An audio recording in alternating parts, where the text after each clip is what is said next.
রাম নারায়ণ রাম। দিনের পর দিন, মাসের পর মাস, বছরের পর বছর আমি একটু সময় পাচ্ছি না। দিবারাত্র পরিশ্রম করে চলছি। সকাল থেকে রাত পর্যন্ত হাজার হাজার দর্শনার্থী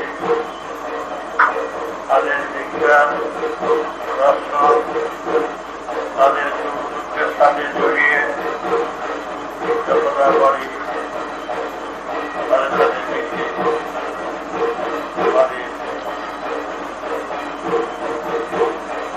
সুখের ব্যবস্থা করি।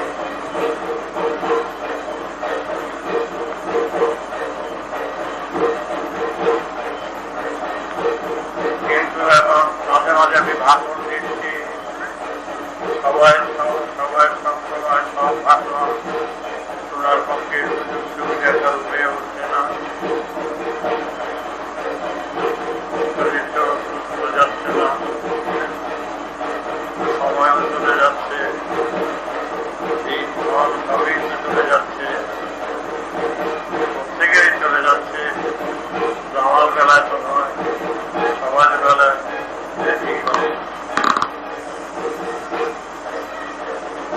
এর ভিতরে যতটুকু দরকার ততটুকু এর মধ্যে সামলিয়ে নিতে হবে, গুছিয়ে নিতে হবে। ততটুকু কাজ যতটুকু দরকার। কিন্তু দুর্ভাগ্যের কথা, এই অল্প আয়ু সবারই যেতে যখন হবে, তার মধ্যে সব রাষ্ট্রগুলো শেষ করে যেতে পারছে না। কিছুটা গাফিলতি, কিছুটা অজ্ঞানতা, মনের চঞ্চলতা ঘিরে ধরেছে, যার ফলে কোনটাই সম্পূর্ণ করতে পারছে না।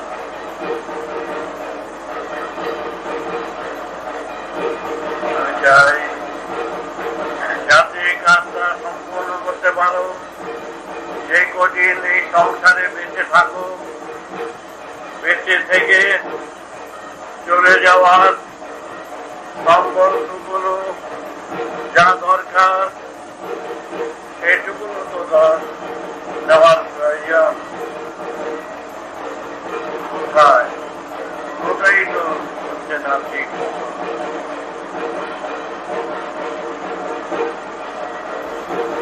তাই পরিশ্রম করছি শুধু জানিয়ে দেওয়ার জন্য, এই রোগ শোক দুঃখ ব্যথা বেদনা আমাদের চলার পথের সাথী, এই দুর্ভোগের যাতনা আজ থেকে নয়, সৃষ্টির প্রারম্ভ থেকেই এই যাতনা চলছে আমাদের।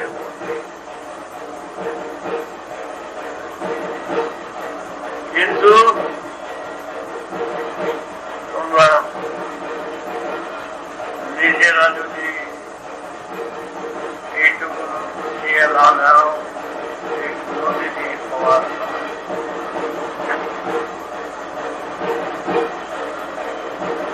কারণ অনেকবার আমি বলেছি, এই সৃষ্টি তত্ত্বের রহস্য মহিমা যে বিনা কারণে সৃষ্টি নয়, বিনা উদ্দেশ্যে সৃষ্টি নয়, এর পিছনে বিরাট কারণ রয়েছে।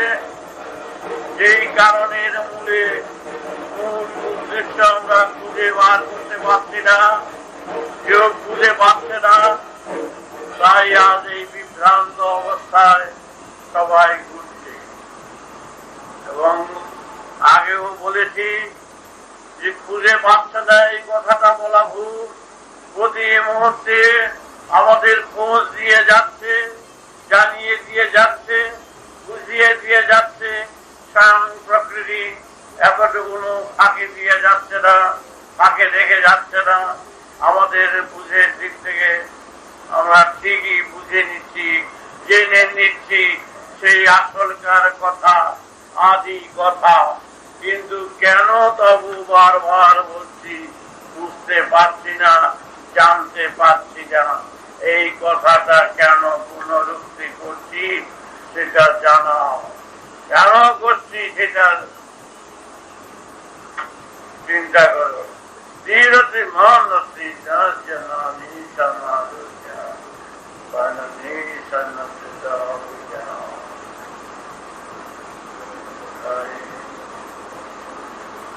আত্মীয় যদি না থাকে পথি কি করে চলবে বলো? কি উদ্দেশ্য কেউ তো বুঝতে পারছে না, কেউই জানতে পারছে না। অদ্ভুত ব্যাপার, কোথায় যাবে জানে না, তবে কাকে ডাকবে, কি করে ডাকবে? তাই বলছি ডাকাডাকির ব্যাপার নয়, ব্যাপারটা হচ্ছে শুধু প্রকৃতির এই মহাদান, তার এই অবদান, তার এই সৃষ্টি, তার এই মহিমা, তার এই অনন্ত সুর। এই সুর ধরে ধরে চলো যাই পথিকগণ, দেখে আসি এর রহস্য কি। কেন এত খরচ করে, এত পরিশ্রম করে এই সৃষ্টি তত্ত্বগুলো করলো? কেন সৃষ্টিটা করলো? এত পরিশ্রম কেন করলো?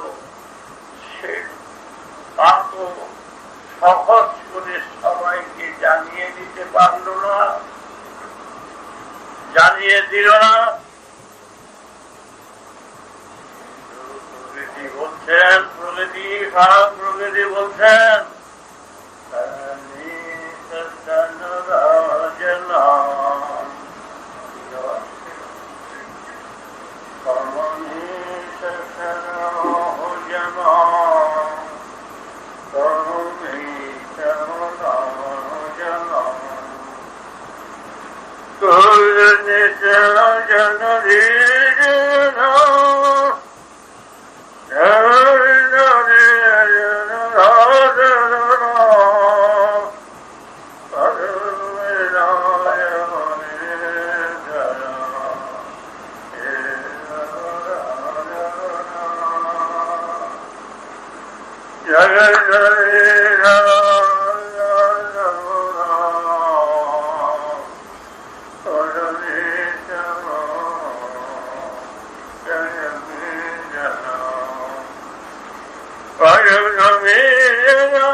কাকে ডাকবো, কাকে ছাড়বো, কোথায় যাবো?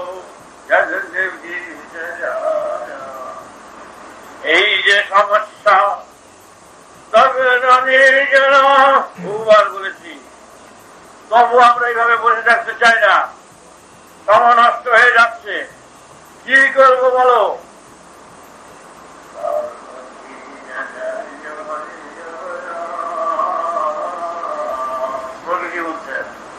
আমরা চিৎকার করছি কেন? এইভাবে করছো তুমি, এইভাবে সৃষ্টি করছো কেন? এইভাবে আমাদের ব্যক্তিগত করছো কেন? বুঝতে পারছি না, জানতে পারছি না, কোথায় যাবো জানি না। আমাদের মৃত্যু যাতনা, দুর্ভোগের যাতনা, এই জীবনের থেকে নানা যাতনায় আমরা জর্জরিত। কেন অযথা আমাদের সৃষ্টি করে এইভাবে দুর্ভোগ? কেন? কেন করেছো বলো? বলো তুমি, তোমার কি মহান উদ্দেশ্য আছে? সেই উদ্দেশ্যের দরজাটা খুলে দাও, আমাদের জানতে দাও, আমাদের জানতে দাও। কোথায় যাবো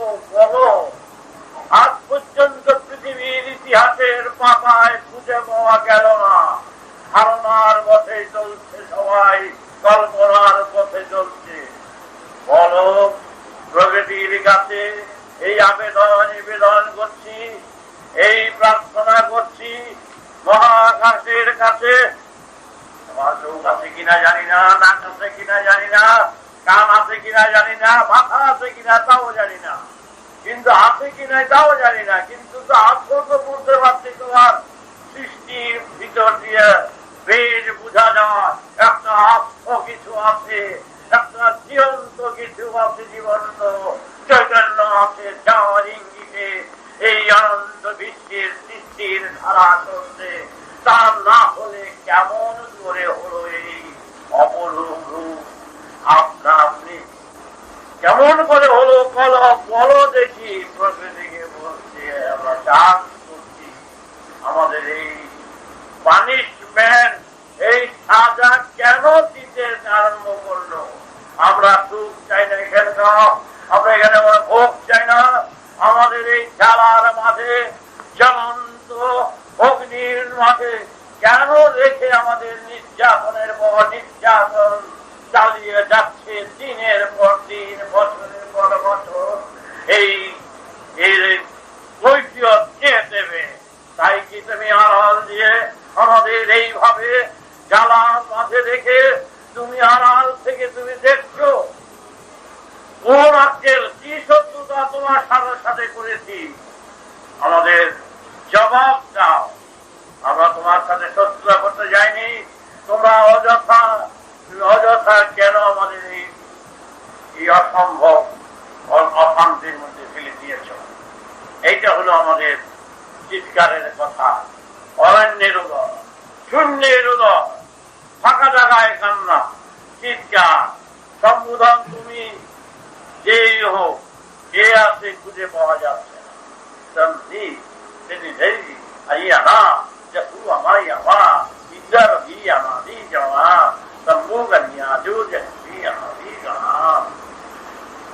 কিন্তু এই কথা অনেকবার তোমাদের জানিয়েছি, বলেছি, বললে কি হবে? সমাধান হয় না, সমাধান হচ্ছে না। কিছু কাউকে কোথায় ফেলে দেওয়া হবে, ফেলে দেওয়া যায় না, পিছিয়ে দেওয়া যায় না। কিন্তু কিন্তু কিন্তু মাঠে হয়ে যাচ্ছে সবাই।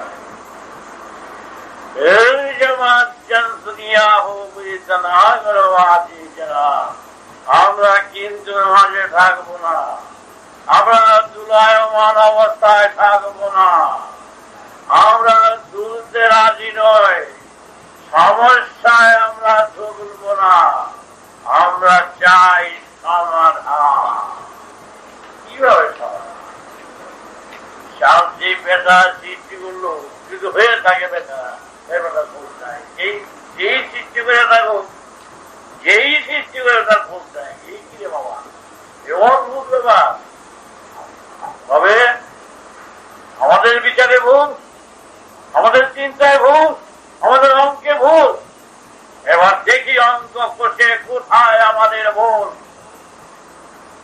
যোগ করব, বিয়োগ করব, পূরণ করব, ভাগ করব, তারপরে ফ্র্যাকশন করব, তারপরে কাটাকাটি করব, তারপরে দেখি ফল গিয়ে কোথায় মিলে।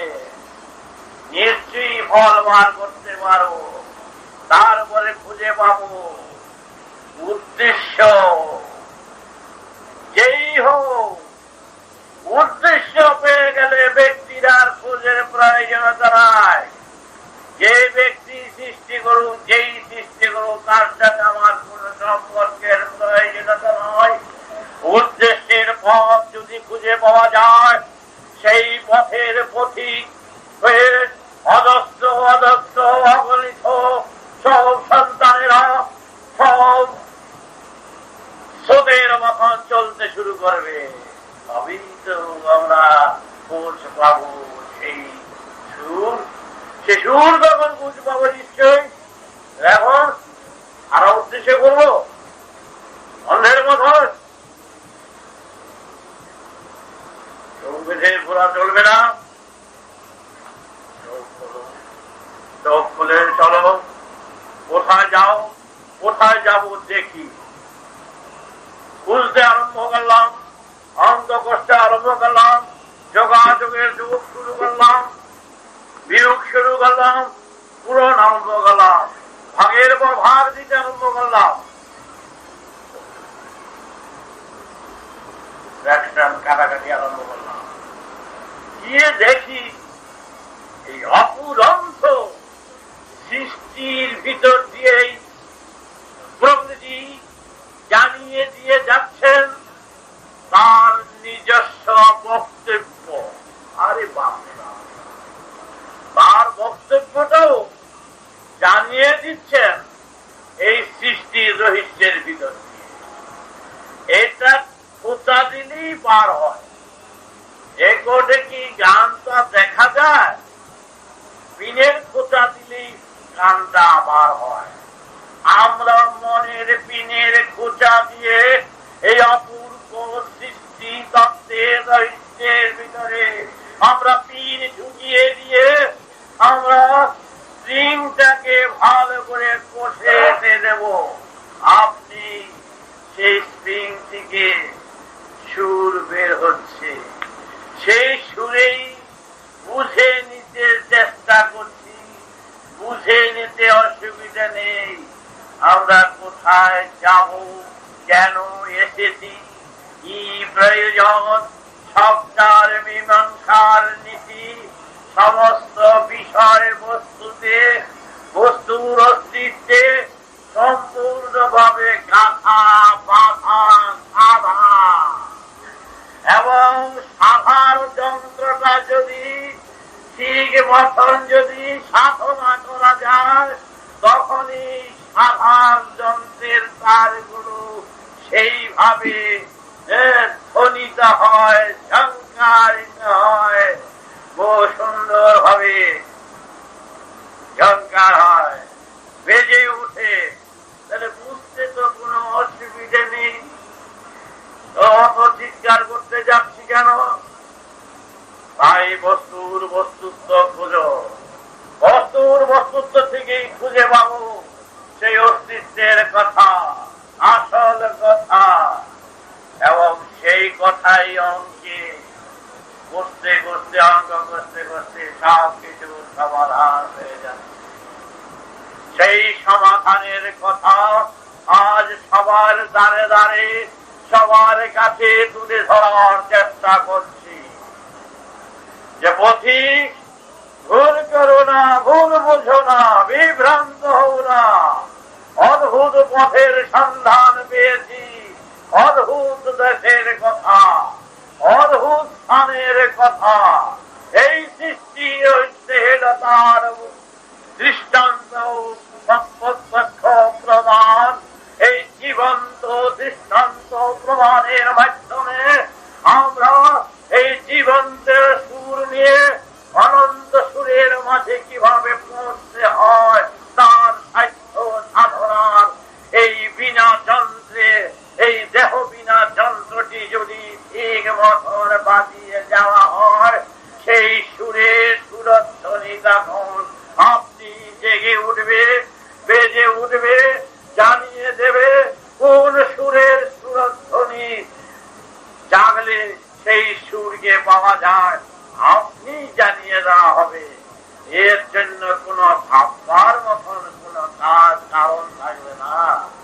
তাই তোমাদের ব্যতিব্যস্ত হওয়ার কোন কারণ নেই।